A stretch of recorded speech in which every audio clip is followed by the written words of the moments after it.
Where to buy Cercis canadensis? I found that buying Cercis canadensis, also known as Eastern Redbud, was fairly straightforward. I checked local nurseries and garden centers first, which often had them in stock during the planting season. Additionally, I found several reputable online plant retailers that offered a variety of sizes and even some interesting cultivars of Cercis canadensis. One of my favorites is Forest Pansy for its beautiful purple leaves. See more 10 species in genus Cercis at monsteraholic.com. Are Cercis canadensis legumes? Yes, Cercis canadensis are indeed legumes. I was intrigued to learn that they are part of the pea family, Fabaceae. This means they have the ability to fix nitrogen in the soil through a symbiotic relationship with bacteria in their root nodules. It's fascinating because it enriches the soil where they grow, benefiting other plants nearby. Are Cercis canadensis poisonous to dogs? I was relieved to find out that Cercis canadensis is not poisonous to dogs. As a dog owner, I always worry about what plants might be harmful if my pet decides to nibble on them. Knowing that Eastern Redbud is safe means I can plant it in my yard without any concerns for my furry friend's health. How did Cercis canadensis get in Minnesota? I learned that Cercis canadensis made its way to Minnesota primarily through horticultural enthusiasts and nurseries. The tree isn't native to the state, but its hardiness in various climates has allowed it to thrive there. Gardeners in Minnesota have embraced it for its beautiful spring blossoms and overall resilience.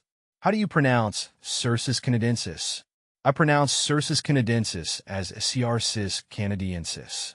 The name might sound a bit intimidating at first, but once I got the hang of it, it rolled off the tongue more easily. Breaking it down into syllables helped me remember the pronunciation.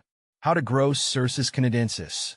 Growing Cercis canadensis has been quite rewarding for me. I made sure to plant it in a spot with well-drained soil and partial to full sun.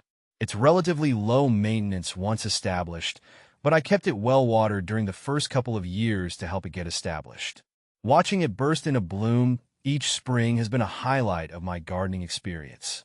How to propagate Cercis canadensis. Propagating Cercis canadensis is something I've tried with mixed results. I found that the most reliable method is by seed, although it requires some patience. I collected seeds in the fall and scarified them to break the hard outer coating before planting. Some gardeners have success with softwood cuttings, but I haven't personally tried that method yet. How to prune Cercis canadensis. Pruning Cercis canadensis is something I've learned to do carefully. I usually prune it in late winter or early spring before new growth starts. Removing dead or crossing branches helps maintain a nice shape and promotes healthy growth. I try not to prune too much at once to avoid stressing the tree. Is Cercis canadensis salt tolerant? I've noticed that Cercis canadensis is somewhat salt tolerant, which is a great feature since I live in an area where road salt is used heavily in the winter.